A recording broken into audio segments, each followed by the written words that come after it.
On this week's show, the Georgia Southern Eagles 2-0 on the season, led by their defense for a change. Last week, the Eagles pick up a big win on the road at South Alabama. This week, it's back home as the Eagles host UL Monroe. We'll preview that and have much more as we welcome you inside the Eagles Nest.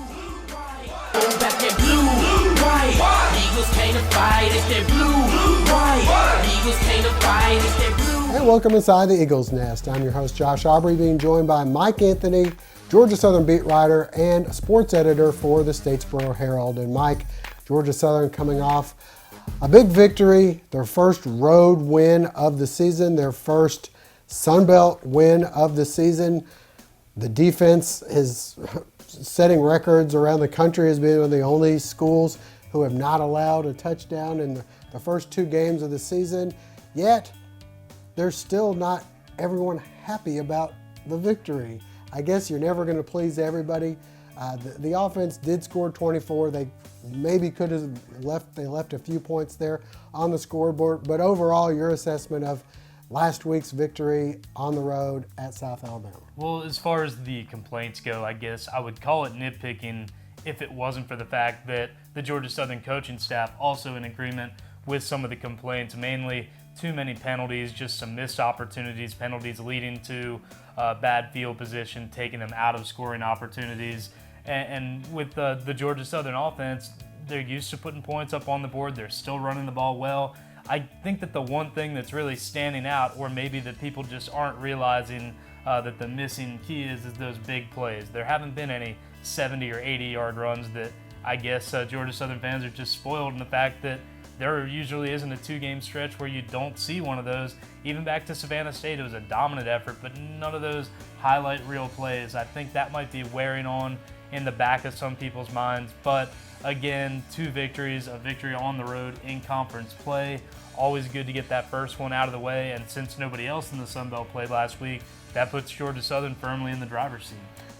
We've talked a lot about the offense, and we've mentioned, how long is it going to take for them to kind of get the playbook and get on the same page. Defensively, it's like they haven't missed a beat. In fact, they're probably better than they were, and you could argue that the talent level is better than it's ever been at Georgia Southern, but I'd also counter that the offense may be better as far as skill position-wise.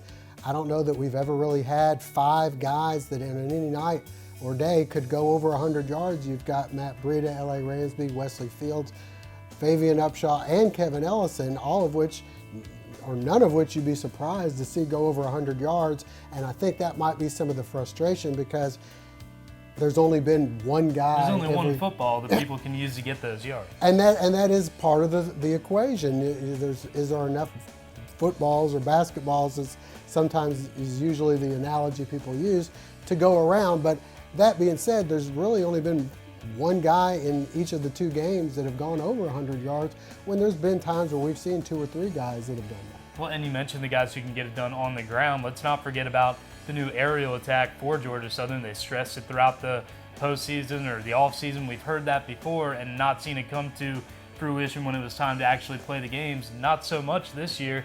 They're actually coming through with it. Fabian Upshaw looking good. Coach Tyson Summers laughed a little bit about how he never would have believed it if you said through two games Kevin Ellison wouldn't have an incomplete pass. So you've also got to share the ball with some of those guys running down the field. We know that B.J. Johnson's a great receiver, led the team in receptions and yardage last year despite missing a good chunk of the season. And then another great surprise has been Monte Crockett. We knew he had some running ability and some blocking ability, but now two straight games with a highlight reel catch. So I don't know what to tell you. I guess maybe you aren't going to see those 200-yard efforts by individuals. That's just fine by me when you're getting the 400- and 500-yard total efforts by the team. Your thoughts on the Monroe game and in particular, maybe the strategy in this game? Well, the Monroe game, it stacks up on paper pretty well for Georgia Southern. UL Monroe in the middle of a coaching change, kind of in the middle of a roster overhaul. A lot of those guys, some older guys that might be on their way out, the new coaching staff really trying to turn things around. A lot of times that comes with some growing pains, and when that's the case, you'd rather catch them earlier in the season than later when maybe some things start to click. Although Georgia Southern probably doesn't want to look past the Warhawks. We remember 2 years ago when they came to Paulson, it seemed like a done deal. They were ready to fire up the Sun Belt victory parade before the game started. They end up trailing for most of that game and having to hold on in the final seconds. Last year, maybe a little bit more comfortable looking at the scoreboard at the end, but let's not forget that UL Monroe, after digging itself a huge hole, nearly came back before Georgia Southern hit that extra gear at the end. So I know this coaching staff, as much pride as they take in this defense, as much as the defense has shown the last couple of weeks, they're going to want to make sure that if they get that lead to work with again this year, they don't want to have to be sending the first string back out there, chasing receivers around in the third and fourth quarter. Now, will they be able to see if that defense is able to continue the streak?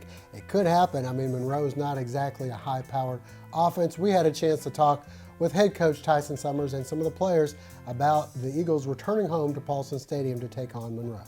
They're very good on defense, especially. They like to create a lot of chaos, bring a lot of different pressures. And, they just had a rough game this past week, and I think they're looking to bounce back, so we definitely got to bring our A game. I think we're doing good. I think we're spreading the ball around more, and, everybody's getting involved now. And, we've been close on a lot of those runs. Breeder's just been, missing it by just a little bit. So, hopefully in a couple weeks, if not this week, maybe we can get us a long one. Even we're frustrated. I think we should have had more points than we did this last week with all those penalties. So I think we just got to clean that up, and, I think we can start putting more points on the board. We're winning. We won last week by a good margin without really breaking anything, without really getting the rhythm on the offensive side of the ball. And we still came out to win 24-9, so it's really pretty exciting to see that we can make big wins like that and really not even really be clicking on offense the way we are. I would say it's probably a matter of time before, everybody start clicking all together, and, with the rotation, it's a new offense. So with the new coaching staff, it's our first time having Coach Foster and, new coaches coming with the system and having 3 running backs that can run the ball and had to split all those carries at the same time. So it's pretty difficult for them too. So, it's all right. It doesn't really matter who runs for 100 yards as long as he wins. I pretty much think that from the very first day of January when we first came in throughout the weight program and everything, that we knew that we were going to be a special defense and that we were going to have to come up and show out pretty much every week. Because some days, some weeks, the offense might not be rolling and it might come up to the defense, or the defense might not be on it and come up to the offense. So it's just a good thing, everybody on the same track and everybody just trying to strive for greatness here at Georgia Southern and make plans. I think the first thing, that stands out, obviously, that continues to shoot us in the foot is ourselves and penalties. I felt like we left a number of yards, a number of points, certainly on the scoreboard. I thought there were moments in time where we had series where a special teams error or a defensive error creates errors in on our offensive side, and we're making poor decisions whenever we do that, not playing good team football. I certainly think that what you see right now is a group of guys that are playing extremely hard, and I certainly think that you see a group of guys that, on the defensive side of the ball are playing hard and being able to give ourselves a chance to be successful. Very proud of them for what they've been able to do the first 2 games, not letting up a touchdown, playing really well against the run game.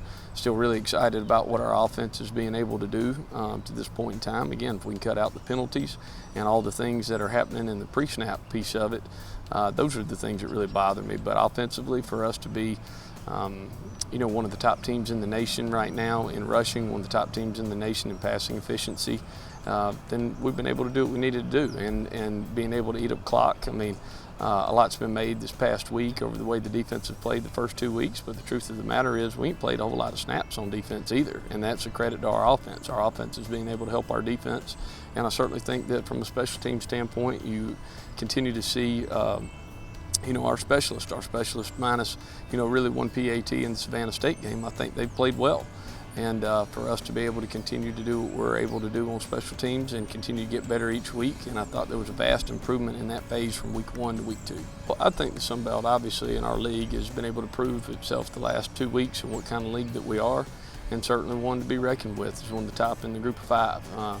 I think what you see with Matt and his staff coming in, won 10 games last year, had 2 of the last 3 seasons, won 10-plus games, bringing in a good staff wherever he's come, and obviously being able to recruit that state. I think they've got those guys playing hard, and I think that they're going to have an opportunity to really be successful in their future.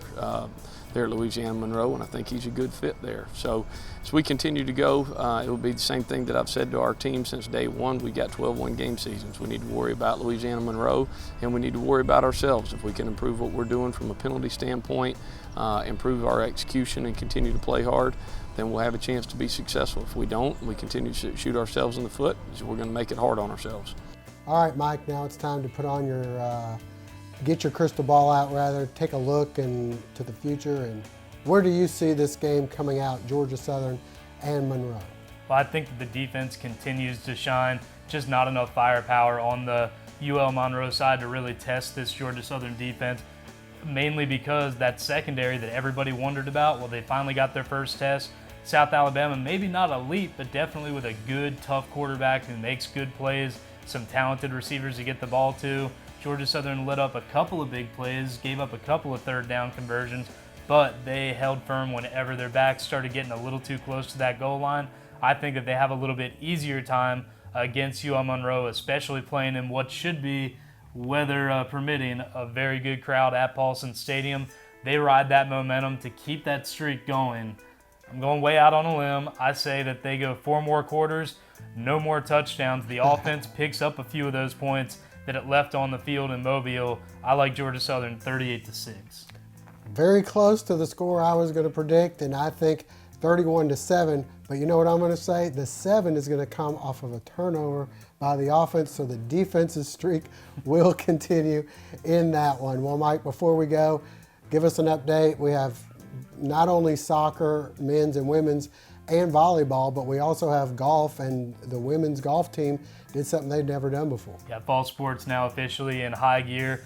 The women's golf team, their very first season last year, they had the growing pains that you'd expect out of a new team. A lot of freshmen, just a couple of upperclassmen last year. Well, they put in the work during the off season. You could really see it starting to come around last year at the Sun Belt Championship, a 4th place finish in their final tournament before the postseason, a 4th place finish in what's a pretty competitive Sun Belt women's tournament each year. Well, they turned around, and in their first tournament of the 2016-2017 campaign, they actually slept on the lead after playing 2 rounds on Monday. They led late into Tuesday. Unfortunately, they couldn't quite finish it off, but when you look at the total overall scoring, the 2nd place finish, both easily the best that the Eagles have ever done. The men's golf team also getting into the swing of things, a solid 4th place finish against some tough competition. The soccer teams rolling along, the men 2-3-1, the women 3-3-1, the men on the road again.